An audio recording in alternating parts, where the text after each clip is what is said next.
What is good with y'all? It's your boy Curdy Bo, and I am back with another banger, man. In today's video, I'm going to be showing y'all how I edit YouTube videos on Capcut straight off the phone, man. So, hey, y'all gonna want to stay tuned for this. Before we get into this video, make sure y'all like, subscribe, and comment, man. You already know the vibes. You on the road to 100K, man. But without further ado, let's get into this video, man. So in this video, what I'm pretty much finna just be doing, I'm finna just be editing up not an old video, but a video I plan on dropping soon. I'm about to just be showing y'all the steps I go through and how I get a good result using Capcut. Now, I used to use iMovie. I ain't gonna lie, that's what I started off with. I've been using iMovie for about 3 to 4 years. I can't lie, that's a good starter app for any editors trying to get into editing. That's gonna show you the basics. So I really advise using iMovie, but in this video, man, we finna be on Capcut. So make sure y'all stay tuned, man. Make sure y'all smash that like button. But hey, man, let's get into this video.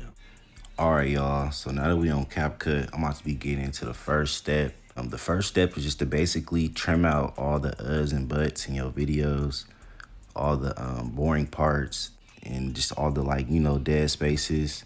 So for my intro, I ain't gonna lie, this comment from almost every content creator, but it'd be kind of hard starting off because you be stuttering and all that. So that's where most of the trims be. But I'm about to just show y'all a quick example of the trims, and then we about to get on to the next step. All right, y'all, so basically what I'm doing is I'm finding all the parts where I'm stuttering, and I'm going to trim before I start stuttering, and then I'm going to trim the end of the stutter, and then I'm going to delete that whole clip. So I'm going to show you the process now. Test through them until I find something that like that.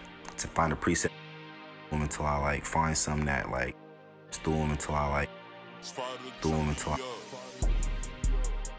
I find something that until I till I find something that test through them until I find something that like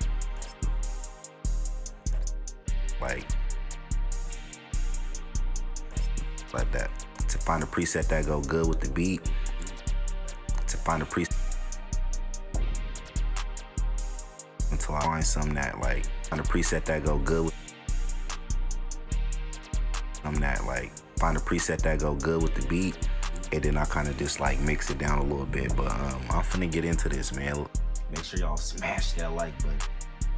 All right, y'all, so once you're done with that step, the next step is just gonna be pretty simple. This is optional, you don't gotta do this. But after I'm done trimming up my video, I start adding text. And you can start throwing effects in the videos and memes if you want to during funny parts of the videos. But I'm gonna just show y'all a quick example right now. Testing out presets to record with. Yeah. I used the text for this to show the viewers what I was doing beforehand, so they wouldn't get confused while watching the video. And it's little things like that, little edits like that, that'll help your video be way more entertaining to watch. But that was just something simple, nothing too major. Just add you some text, some memes, make the video pop a little more. Now that we're over that, let's go over to the next step. I ain't gonna lie, the next step is pretty simple. Once you're done with all those previous steps I just went by, you're gonna wanna rewatch the whole video just to make sure that the video is edited